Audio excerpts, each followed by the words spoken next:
వెనకటికి ఒక పాట ఉంటుండే మన దగ్గర, నీ ఇల్లు బంగారంగాను అని అంటుండే. జర కోరస్ ఇస్తారా పోయి పోరాలు మీరంతా ఓ అని ఉంటుండే ఇట్లా. కానీ ఇలా బంగారం, అప్పుడు ఇల్లే బంగారం కావాలని అన్నారు. ఇలా బంగారం లెక్క మెరిసేది ఉన్నా చాలదు, రోల్డ్ గోల్డ్ అయినా పర్వాలేదు, ఆర్టిఫిషియల్ గోల్డ్, ఆర్టిఫిషియల్ జ్యువెలరీ మనం అందరం చూస్తున్నాం. ఇవాళ రేపు ఎందుకు రానాయనా నీ అమ్మ గోల్డ్ కొనుడు అని చెప్పి. ఇలా గోల్డ్ రేట్ ఇంత పెరిగిపోతున్నది ఎందుకు? ఇల్లే బంగారం అని అనుకుంటే ఇల్లు దూరం మాట అన్నా, ఇల్లు దూరం మాట, ఇల్లు ఏడికేం చేస్తామన్నా అని చెప్పి ఆలోచిస్తున్న తరుణంలో అసలు బంగారం రేట్ ఎందుకు పెరుగుతున్నది ఇంత అంటే, నీ డాలర్ డెమాలిష్ అవుతున్నంతసేపు, నీ డాలర్ ఢమాల్ అవుతున్నంతసేపు నీకు బంగారం పెరుగుతూనే ఉంటుంది ఫ్రెండ్స్. ఇన్ఫ్యాక్ట్ సెంట్రల్ బ్యాంక్స్ అన్నీ కలిపి 1100 tons ఆఫ్ గోల్డ్ ఇన్ 2024 కొన్నాయి అని అంటే మీరు నమ్ముతారా? ఇవాళ సెకండ్ లార్జెస్ట్ హౌల్ ఓవరాల్ జరుగుతున్నది ఇవాళ డీ డాలరైజేషన్ మీద, హిస్టరీ మీద. ఇన్ఫ్యాక్ట్ చెప్పాలని అంటే ఈ బ్రిక్స్ అగర్ కూడా ఏదైనా డెసిషన్ మోదీ గారి నేతృత్వంలో ఆర్ రష్యా చైనా కలిపి ఏదైనా తీసుకున్నది అని అంటే డాలర్ ఇంకా పతనం అవుతుంది, గోల్డ్ ఇంకా పెరగడం మొదలవుతుంది. కరెక్ట్గా చెప్పాలని అంటే మన అవుట్కమ్స్ అన్నీ స్క్రిప్టెడ్. నువ్వు నేను తలుసుకుంటాడు అయ్యేది పీ కట్టలు కట్టేది ఏం లేదు. ఎందుకు చెప్పాలా? Ukraine, Israel, Iran, distraction of masses, ఇవన్నీ కూడా ఈ కాన్ఫ్లిక్ట్స్ అన్నీ డాలర్ని గట్టిగా చేస్తాయి, డిమాండ్ని ఆర్టిఫిషియల్గా పెంచనీకి ప్రయత్నం చేస్తాయి. అందుకే వాడు ప్రపంచాన్ని యుద్ధ రంగంలోకి నూకనిక ప్రయత్నం చేస్తూ ఉంటాడు అమెరికా వాడు. ఇప్పుడు డీ డాలరైజేషన్ అనేది నిజంగా చెప్పాలనంటే ఒక లాస్ట్కి ఒక చెక్మేట్ లాగా అయిపోతుంది ఇవాళ అమెరికాకు. ఇవాళ ఇరాన్స్ రెజిమ్ చేంజ్ ఏమైతే అనుకుంటున్నారో ఇవన్నీ ఫండ్స్ డైవర్ట్ చేసి ఆయిల్ అంతా డైవర్ట్ చేసి యూరోప్కి చేసి కంప్లీట్గా ఒక కొత్త ధర్మయుద్ధం అకార్డింగ్ టు అమెరికా, పోనీ అమెరికన్ యుద్ధం అని అందాం, క్రూసైడ్ 2.0 కింద కన్సిడర్ చేద్దామని అనుకుంటున్నారు. అది అయితే లేదు. ఇప్పుడు రష్యాస్ డీ న్యూక్లియరైజేషన్ ఏదైతే థియేటర్ ఉన్నదో దాన్ని వీళ్ళు బ్లో చేయలేరు, ఎప్పటికీ పోసుకుంటారు వీళ్ళు.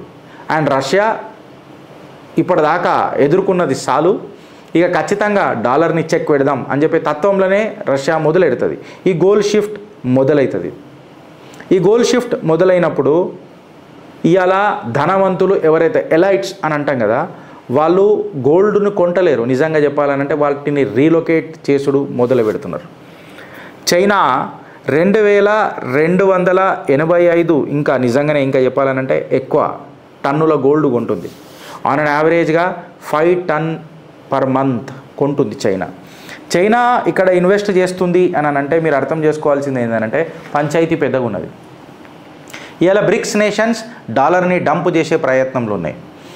ఇవాళ వెస్టర్న్ వాల్స్ కూడా గోల్డ్ షిప్మెంట్స్ టు ఏషియా 300% పెరిగినాయి సిన్స్ 2023. ఇది కేవలం ఒక ట్రేడ్ కాదు, ఇది wealth transfer friends. Crypto versus gold యుద్ధం కూడా జరుగుతుంది. ఎలైట్ వర్సెస్ మాస్ ఇక్కడ డివిజన్ జరుగుతుంది. 2 currencies 2 classes అని చెప్పి ఒక భేదాభిప్రాయం కూడా జరిగే ప్రయత్నం చేస్తుంది. క్రిప్టో ఖచ్చితంగా చెప్పాలనంటే ఒక బకరా చేస్తారు, తర్వాత గోల్డ్తో దాన్ని చెక్ పెడతారు. సో ఇలా క్రిప్టో కరెన్సీలు ఎవడెవడైతే ఊగుతున్నాడో చెన్నగలు తిన్నామా చేతులు దులుపుకున్నామా అని చెప్పి ఎంత జల్దీ బయటకు వస్తే అంత జల్దీ మంచిది. ఎందుకంటే ఏదైతే క్రిప్టోలో చైనా కూడా వెనకటికి ఇన్వెస్ట్ చేసింది, అర్జెంటీనా ఎకానమీ ఎందుకు పడిపోతుందో ఎవరికి తెలియదు, జపాన్ ఎకానమీ ఎందుకు పెరుగుతుందో ఎవరికి తెలియదు అని చెప్పిన శాస్త్రాలు ఉంటాయి ఆర్థిక నిపుణులై. సో ఇవాళ క్రిప్టో ఏదైతే పెరుగుతుంది చూడు దాన్ని గోల్డ్తో ఖచ్చితంగా చెక్ పెట్టే రోజు వస్తుంది. దానికి మన ఫర్టిలిటీ రేట్స్ ఇవన్నీ చాలా ఇంపార్టెంట్గా ఉంటాయి ఫ్రెండ్స్. ఈ స్టాక్ క్రాష్ ఎక్సెట్రా మాస్ లే ఆఫ్స్ ఇవన్నీ ఏవైతే ఉంటాయో ఇవన్నీ జరుగుతూనే ఉంటాయి. So the surge of gold will be the new economy. So పెట్టుబడులు ఎక్కడ పెట్టాలా, స్టాక్ మార్కెట్లు ఎక్కడెక్కడ ఉండాలా, దేని మీద పెట్టుబడి పెడితే నీకు ఒక క్లారిటీ వస్తుంది, ప్రపంచం ఏ దిశగా అడుగులేస్తున్నది, ఇవాళ ఐటీ స్టాక్స్ ఎందుకు పేలిపోతున్నాయి, ఫామ్ ల్యాండ్స్ ఎందుకు సర్జ్ అవుతున్నాయి, బిల్ గేట్స్ ఫామ్ ల్యాండ్స్ ఎందుకు అంత గట్టి కొంటున్నాడు, చైనా 5 టన్నుల బంగారం ప్రతి నెల ఖజానాలలో ఎందుకు నింపుకుంటుంది, ఇది మీరు ఆలోచించాలి ఫ్రెండ్స్. లేకపోతే ఖచ్చితంగా మీ పెట్టుబడి రూపంలో మీరు ఖచ్చితంగా అనుభవిస్తారు. మీ ఇల్లు బంగారం కావాలని కోరుకుంటూ మీ అభిప్రాయం ఏందో చెప్తారని చెప్పి ఆలోచిస్తున్నా ఫ్రెండ్స్. భారత్ మాతాకి జై.